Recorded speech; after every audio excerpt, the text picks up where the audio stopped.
नमस्कार दोस्तों, मैं पंकज सर फिर से हाजिर हूं आपकी सेवा में। बच्चों, जैसा कि मैंने वादा किया था कि आज मंडे से चैप्टर सर्कल के थ्योरम्स की शुरुआत हो जाएगी। तो सर्कल एक बड़ा सा चैप्टर है, काफी कुछ ओमिट हो चुका है, लेकिन कुछ थ्योरम्स है बच्चों जो सर्कल चैप्टर से ही ज्यादा पूछे जाते हैं। आपने चैप्टर 1 के थ्योरम्स देख लिए, चैप्टर 2 के थ्योरम्स देख लीजिए। आज शुरू कर लेते हैं हम लोग चैप्टर 3 सर्कल के थ्योरम्स। तो देखते हैं आज किसकी बारी है। चलिए शुरू करते हैं। ये रहा भाई, आज का हमारा जो थ्योरम है इसको हम कहते हैं टेंजेंट सेगमेंट थ्योरम। क्या होता है टेंजेंट सेगमेंट थ्योरम? आइए देखते हैं। पहले मैं आपको इसका कंसेप्ट समझा दूं कि आखिर टेंजेंट सेगमेंट थ्योरम कहने का मतलब क्या हुआ। भाई, जैसे एक ये सर्कल है और टेंजेंट किसे कहते हैं बच्चों? जो जैसे ये डी है, यहां से ये जो टच करता हुआ जा रहा है, इस टचिंग लाइन को हम टेंजेंट कहेंगे। इस टचिंग लाइन को हम टेंजेंट कहेंगे, जहां पर वो टच कर रहा है पी और क्यू। तो बच्चों, एक बात आप समझ लीजिए कि 1 सेकेंड, ये जो पॉइंट हुआ ना बच्चों, ये पॉइंट पी से लेकर पॉइंट डी, यहां से यहां तक को हम सेगमेंट कहेंगे। यहां से यहां तक को हम सेगमेंट कहेंगे। देखिए, पूरा का पूरा जो लेंथ होता है उसको हम टेंजेंट कहते हैं, या टेंजेंट लाइन आप कह सकते हो। लेकिन ये जो पर्टिकुलर यहां से यहां तक का डिस्टेंस हुआ ना बच्चों, ये पार्ट जो हुआ, this part will be called as tangent segment. तो थ्योरम ये कह रहा है कि अगर किसी एक्सटीरियर पॉइंट से सर्कल को टेंजेंट ड्रॉ किया जाए, तो कुल मिला के पहली बात तो हम दो ही टेंजेंट ड्रॉ कर सकते हैं। तो वो टेंजेंट सेगमेंट का जो लेंथ होगा वो होगा इक्वल, यानी कि सेगमेंट होगा कॉन्ग्रुएंट। ठीक है, यानी कि कुल मिला के आपको ये दिया रहेगा कि डीपी और डीक्यू ये टेंजेंट सेगमेंट्स हैं which are drawn from exterior point, और हमें प्रूव करना होगा कि DP is equal to DQ. ठीक है, तो ये कंसेप्ट है इस थ्योरम का। आइए इसे प्रूव करते हैं। बहुत ही आसान थ्योरम है बच्चों, it's very very very easy, आपको जरा भी डिफिकल्ट नहीं जाएगा। देखिए, सबसे पहले चीज तो आप समझ ही चुके हैं कि कहना क्या चाहता है क्वेश्चन।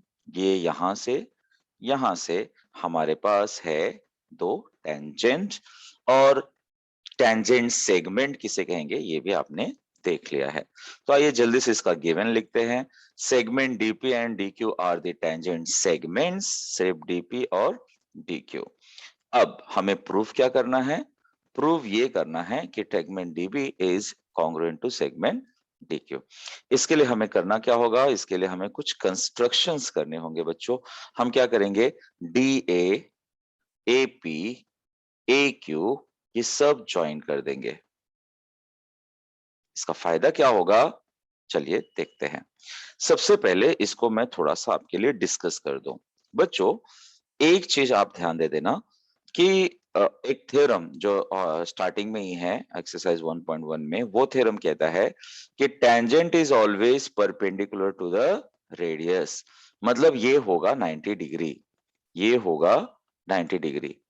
ठीक है, तो चलिए ना पहले इसी के बारे में हम एक लाइन लिख डालते हैं कि APD is equal to A Q D होगा। क्यों होगा?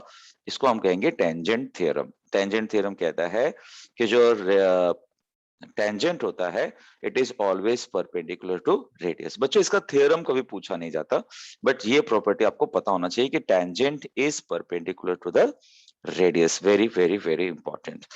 अब क्या होगा? क्या हमें, हमारा टारगेट क्या है? हमारा टारगेट है कि हम इसको और इसको कॉन्ग्रुएंट प्रूव करना चाहते हैं। होगा कैसे प्रूव? भाई सिंपल सी बात है, इसको आप साइड में रख दीजिए। बच्चों, आपको दिख रहा होगा कि हमारे पास दो ट्रायंगल है, एक ऊपर वाला ट्रायंगल है और एक नीचे वाला ट्रायंगल है। तो बच्चों, 90 डिग्री के ऑपोजिट जो साइड होता है उसको हम क्या कहते हैं? उसको हम कहते हैं हाइपोटेन्यूस। ये भी देखिए ना, इसके लिए भी हाइपोटेन्यूस है। तो क्या मैं ये कह सकता हूं कि हाइपोटेन्यूस कॉन्ग्रुएंट है? दोनों में हाइपोटेन्यूस कॉमन हो गया। राइट बच्चों? अच्छा, सो कैन आई से कि ये दोनों भी इक्वल होगा? ये दोनों क्यों इक्वल होगा? बिकॉज दे आर रेडियस, ठीक है ना? So radii of the same circle.